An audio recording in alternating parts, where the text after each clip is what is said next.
You can just create a psychological state. And that psychological state has to produce a physical reality, a new physical reality for you.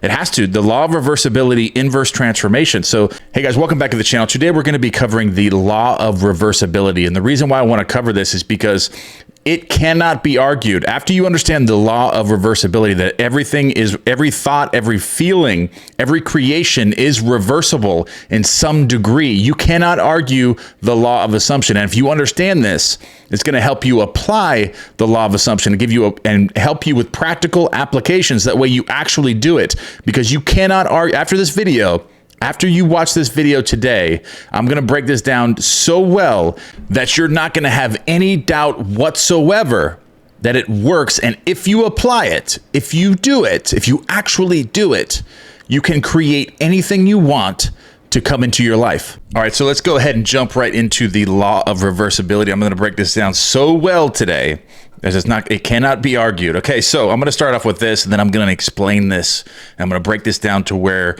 it's undeniable. Okay, undeniable. And if you understand this, then there's nothing that can hold you back from your manifestations and whatever you're trying to create. Okay, so if a physical fact can produce a psychological state can produce a physical fact. If the effect A can be produced by the cause B, then inversely, the effect B can be produced by the cause A. Therefore, I say unto you, whatever things you desire, when you pray, believe that you have already received them, and you shall have them. Mark 11:24 was screaming the law of reversibility right here. If a physical fact can produce a psychological state, then that psychological state can produce a physical fact. So if you can create that feeling state, if you can create a feeling of already having something and sustain that feeling state, then that psychological state has to produce the physical fact of that psychological state. So I'm going to get deeper into this right now. And here it is. And no one said it better than Neville Goddard himself. Mechanical motion caused by speech was known for a long time before anyone dreamed of the possibility of an inverse transformation. That is, the reproduction of speech by mechanical motion, which was the phonograph. Okay, so for a long time, electricity was produced by friction without ever a thought that friction in turn could be produced by electricity. This is inverse transformation, the law of reversibility. If electricity can produce friction, then friction can produce electricity. So a feeling, if a physical fact in your three-dimensional world, a material object, whatever that may be, whether that's a new house, a relationship, a new car, or a boatload of money, if that physical fact in your three-dimensional world can create or make you happy, can create a feeling state, a psychological state within you, then it has to be reversible. Then if you can create that psychological state without that appearance of those material objects in your 3D world, then that psychological state, if you can persist in that, has to reproduce those material objects in your three-dimensional world, just like this. If electricity can produce friction, then friction can produce electricity. And it's a fact. The law of reversibility, inverse transformation. If you want a sports car, or if you have you just got a sports car, your favorite sports car, your dream car, you just got it, that's going to create a psychological state within you, a feeling state. You're going to feel great. You're going to be driving it. You're feeling, the windows are down. You can hear the engine, whatever excites you. That physical object is now creating a psychological state within you. And what this is saying right here, inverse transformation, the law of reversibility, is even if you don't have the car, you don't need the car. You can create that feeling state, that psychological state within you, and that psychological state has to reproduce that car. If you can create that feeling state and persist in that feeling state and impress the subconscious mind that you already have it, you're tricking it. The inverse transformation, the law of reversibility, is very simple and it's undeniable, and you can't argue it. You cannot argue this. If you can create the psychological state of having everything that you want in your life right now, you can create that feeling state right now, a psychological state, then it has to reproduce that in your three-dimensional holographic world. That material object has to be created just as surely as electricity can produce friction and friction can produce electricity. Either one can produce the other. The law of reversibility is real. All right, so let's go a little bit further into this, okay? So whether or not a man or a person or a woman succeeds in reversing the transformation of a force, he or she knows nevertheless that all transformations of force are reversible. If heat can produce mechanical motion, so can mechanical motion produce heat. If electricity produces magnetism, then magnetism too can develop electric currents. If the voice can cause undulatory currents, so can the currents reproduce the voice, and so on. Cause and effect, energy and matter, action and reaction are the same and interconvertible. We're living in a non-dualistic reality, okay? So if you can create, so right now you just need to figure out exactly what you want. Just for a moment with me while you're watching this video, just think of it. What is something that you want in your life? Maybe that's a relationship that you want back, or maybe that's a certain job that you want, or a certain income that you want, or a certain car, a certain house. You want to live at a certain location. Imagine what that feeling would, if it was actually happening to you right now. Don't even get away from visualize. I know visualizing can be difficult for some people, or even affirmations. Just imagine it, just the possibility of it, and think, how would I feel if I had that right now? Whatever that may be in your life that you're missing. And that feeling of it being missing right now is actually keeping it from you. So if you can just imagine, okay, so that's not really happening in my world. I'm not really missing this. That's not really empty in my world. I'm going to discover what that thing is right now, whether that's the relationship or the car, the amount of money, the new career, or living in a different place, whatever that is. I'm going to imagine that right now. And I already have that. Okay, so I'm thinking, what would I feel if I already had that? Then that feeling is going to come to you. You're going to feel that, and then just download that. Download that feeling of it already being done. You already have it, whatever that is.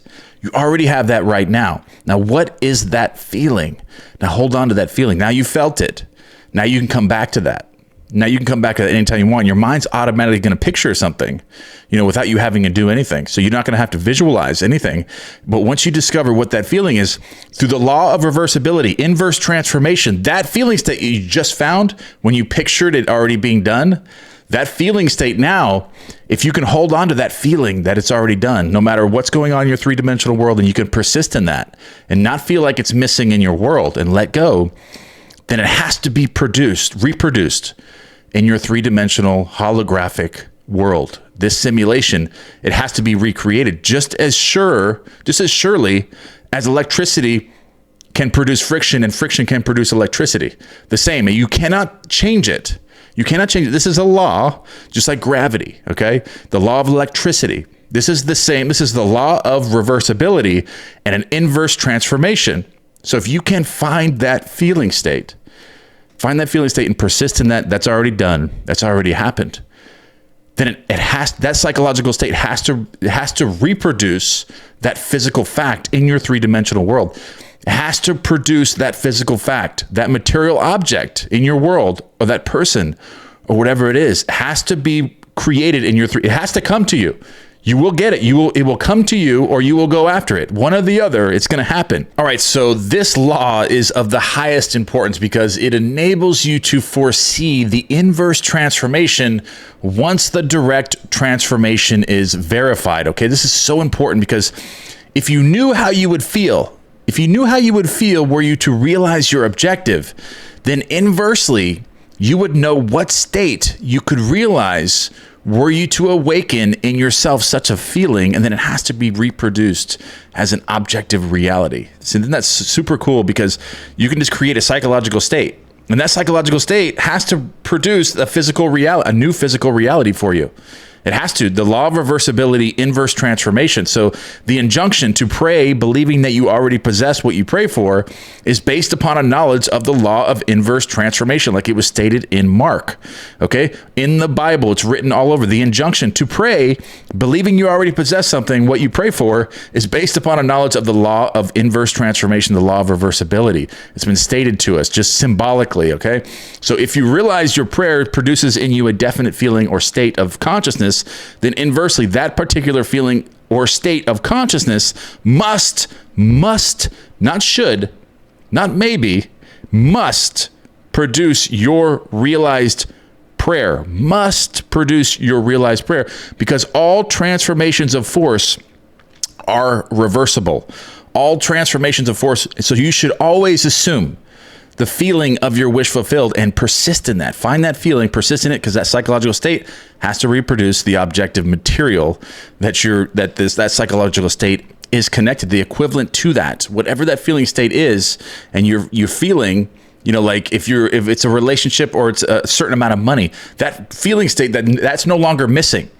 That's no longer missing in your life now. You now have that relationship. You now have that money. You now have this. You now have that. You now have everything that you ever wanted. Nothing is missing in your life. Sustain that feeling state that nothing is missing. How would I feel right now if I had everything that I wanted and I was at peace? I was at peace. I'm happy. I'm fulfilled. I'm at peace, happy, and I'm fulfilled. What's that feeling state? Can you persist in that? And then your outside world will reflect that change. From inverse transformation, the law of reversibility, you should awaken within you the feeling that you are and have that which heretofore you desired to be and possess. This is easily done by contemplating, imagining the joy that would be yours were your objective an accomplished fact, so that you live and move and have your being in the feeling that your wish is already realized, and it will be. It has to. It has to. It has no choice. It's not, you can't say that it doesn't work. You can't say that electricity can't produce friction and friction can't produce electricity. Either one. All right, so I'm going to cover this one last part, then we're going to end this video. I think that this is pretty clear now. This is abundantly clear to everyone watching this video. Okay, so if a physical fact can produce a psychological state can produce a physical fact. If the effect A can be produced by cause B, then cause B can be produced by cause A. Therefore, I say unto you, whatsoever things you desire, whatever things you pray for, believe that you have already received them, and you shall have them. Mark 11:24. All right, guys, I love you guys very much, and this is Prayer, the Art of Believing by Neville Goddard. Prayer, the Art of Believing by Neville Goddard, the Law of Reversibility. And don't forget to check out those workbooks, the PDF workbooks. That's the very first link in the description below. I have those 8 other courses that I'm creating in PDF form. That way they're tangible copies, physical copies that you can print out and actually keep them with you, so you can put them by your bed and make sure that you're actually applying these things and getting that awareness to be able to persist in your imagination, to be able to hold that feeling state. Because as we just went over, if you can hold the feeling state, a psychological state, then that psychological state has to be reproduced in your physical world as a material object. So these are big courses, and to hold yourself accountable and have those in front of you, the tangible copies, is really going to be helpful to get you to that next level, to create whatever you want in your life. Happy, peaceful, fulfilled. Happy, peaceful, fulfilled. I love those affirmations. All right, guys, I love you guys, and I will see you in the next video.